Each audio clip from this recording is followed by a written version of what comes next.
እንደናችሁ ውድ የዚህ ቤት ተከታታዮች፣ ብዙዎቻችን ቫኬሽን ወይም እረፍት በቀላሉ ያ ማለት ብዙ ሳናወጣ የተለያዩ ሀገራትን ማየት እንፈልጋለን። መቼም የብዙዎቻችሁ ጥያቄ የሚሆነው ይቻላል ወይ? እኔ ደግሞ ይቻላል፣ ኪሳችሁን በማይጎዳ መልኩ የተለያዩ ሀገራትን መዞር ትችላላችሁ። በዚህ ቪዲዮ 5 የተለያዩ ሲስተሞችን እነግራችኋለሁ። እንዴት በቀላሉ ወይም ደግሞ ኪስን በማይጎዳ መልኩ ወደ ተለያየ ሀገር መሽከርከር እንዴት እንደምትችሉ፣ ከፋሚሊ ጋር ሊሆን ይችላል፣ ብቻችሁንም ሊሆን ይችላል። አንደኛና የመጀመሪያ እንግዲህ የአየር ትኬትና መቆያ ቤት ነው እና የተለያዩ ማየት የምትፈልጓቸው ነገሮች ነው። ይህ ደግሞ ዘ ቤስት ወይ ራሳችሁ ነው ቡክ ማድረግ ያለባችሁ። ኤጀንሲ ውስጥ ሂዳችሁ ቡክ ማድረግ የለባችሁ። ያ ዘ ቤስት ወይ ነው። በዛ ብዙ ብርን ማትረፍ ትችላላችሁ። ኦፍ ኮርስ ይሄ ብዙ ሰዓት ሊወስድ ይችላል። ሪሰርች ማድረግ ይጠበቅባችኋል። ግን ኤጀንሲ ላይ ከሄዳችሁ ሰውየው ለእናንተ ቡክ የሚያደርግ ከሆነ ያንን ደግሞ ኤክስትራ ቻርጅ ያደርጋችኋል ማለት ነው። ሁለተኛው ደግሞ የትኬት ፕራይስ ወይም ደግሞ የትኬት ዋጋን ማመሳሰል።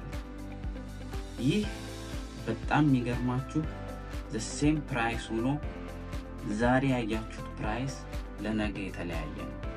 ወይ ደግሞ ቅዳሜና እሑድ የምትቆርጡት ትኬት ከፍ ይላል። ከሰኞ እስከ ዓርብ የምትጓዙ ከሆነ ደግሞ ቀነስ ይልላችኋል ማለት ነው። ያ በተለያዩ ፕላትፎርሞች ገብታችሁ ቼክ ማድረግ the same ትኬት ጊዜውን፣ ሰዓቱ the same ትኬት የሆነውን የተለያዩ ፕላትፎርሞች ጋር ገብታችሁ የትኛው ርካሽ ነው የሚለውን ማየት ይጠበቅባችኋል ማለት ነው። እንግዲህ ከነዚህ ከተለያዩ ፕላትፎርሞች መካከል ስካይ ስካነር አለ፣ ቺፕ ቲኬት አለ፣ booking.com አለ። ሶስተኛና ዋነኛው መቆያ ወይ ደግሞ ሆቴል ማለት ነው። ሆቴል ላይ ቡክ የምናደርግ ከሆነ ቁርስን ኢንክሉሲቭ አድርጎ አለመቁረጥ። በቤስት ወይ ከሆቴሉ አጠገብ ያሉ ሬስቶራንት ሊሆን ይችላል፣ ቡና ቁርስ ቤቶች ሊሆን ይችላል። ሞስትሊ ከነሱ ረከስ ይላል። ብዙ የምታወጡት ወጪ ረከስ ይላል። አብራችሁ ግን ኢንክሉሲቭ የምታወጡ ከሆነ ኤክስፔንሲቭ ሊሆን ይችላል። ወይ ደግሞ አንድ ቤት መከራየት፣ ኩክ ራሳችሁ የምታደርጉበት ማለት ቁርስን ራሳችሁ የምታዘጋጁበት ብዙ ጊዜ ተመራጭ የሚሆነው ፕላትፎርም ምንድን ነው? ኤርቢኤንቢ ማለት ነው።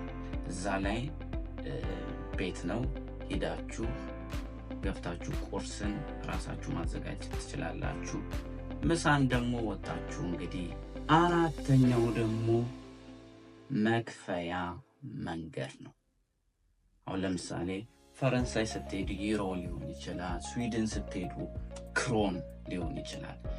ስለዚህ በሀገሪቱ በምትሄዱበት ሀገር ከረንሲ ነው መክፈል ያለባችሁ ማለት ነው።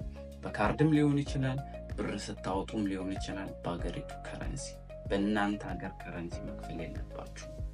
አምስተኛው ደግሞ ለወጣቶች ክለብ መዝናናት የምትወዱ ብዙ ጊዜ ዘቤስቱ የሚሆነው የምታወጡትን ገንዘብ በእጃችሁ ይዛችሁ መሄድ፣ ካርድ ይዛችሁ አለመሄድ። ምክንያቱም የተለያዩ የስርቆት ሊሆን ይችላል፣ የተለያዩ ማይሆኑ አክቲቪቲዎች በካርዳችሁ ሊሰራ ስለሚችል ከመጠጥ ጋር ብራችሁን ይዛችሁ መሄድና በካሽ መክፈል ዘቤስት ነው እላለሁ። የዛሬው ምክረ ሀሳብ ይህን ይመስላል ማለት ነው።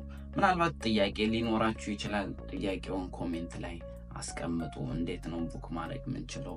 የተለያዩ ጥያቄዎች ካላችሁ ኮሜንት ላይ ጻፉልኝ። ስለተከታተላችሁን ከልብ እናመሰግናለን። ይህን ቻናል ሳፖርት ማድረግ የሚቻለው ሳብስክራይብ በማድረግ ብቻ ነው። ሳብስክራይብ ያድርጉ፣ ለጓደኞቻችሁ ሼር አድርጉላቸው። በጣም እናመሰግናለን። ፒስ